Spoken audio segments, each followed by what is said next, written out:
Good morning, everyone. You've got Pastor Aaron. On this 12th day of Lent, I want to talk to you about hope. I'll start by asking this question. How did your night go? Were you able to lay in bed, close your eyes, and sleep? No? Did you wake up in the middle of the night and struggle to fall asleep because your mind wouldn't be silent? While your ears couldn't hear the noise, your mind sounded like you had just got the teenage boy a new drum set and he's beating it upstairs to death in his bedroom. Well, welcome to a crisis of hope. The crisis is usually a result of events that stop your momentum or hit you so hard they leave you reeling. In one moment, you have a clear direction and a plan. Everything is moving toward that point. Yet in the next, you're stunned, discouraged.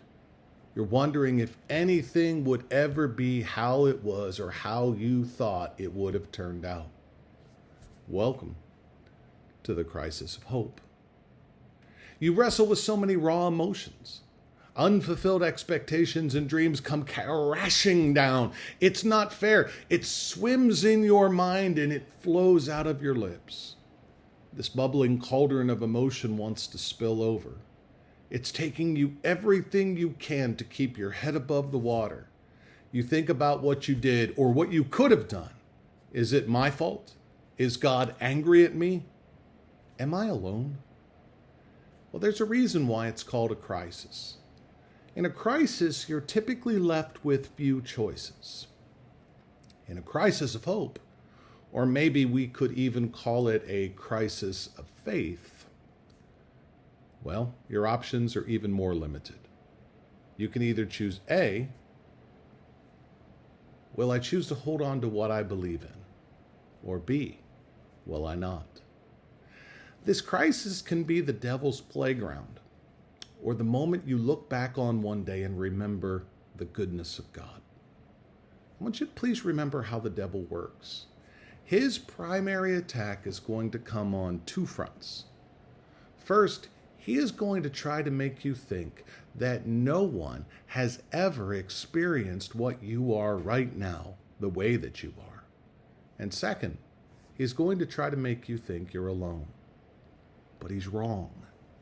And as you work through the crisis, deciding to believe and counter his attack, your strength is going to depend on how many times and in what ways you can prove him to be a liar.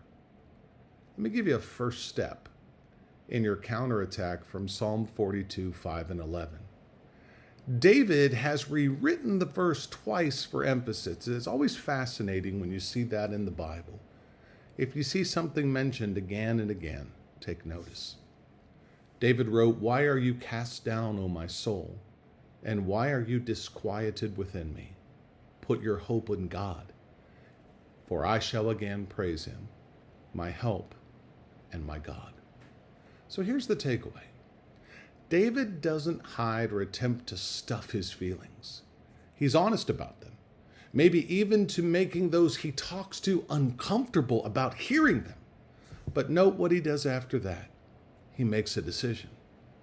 I have no control over these things that are bringing this crisis. I know the one who does. I trust that he will work them out for the best. And then once he comes to that point, he adds to it worship. You see, too often in a crisis of hope, we lose track of everything that God has done for us. The second part of David's resolve is to go back and recount God's story in his life and remember that he is worthy. He is worthy of our faith. He is worthy because he brings hope. He's done it before. He will honor every last promise he has made this time too. I want to give you a final thought. If you're seeking spiritual depth through observing what Lent offers, it's not a surprise right now that you're facing a crisis of hope. But stay the course, and it will yield the fruit that you seek. God bless you.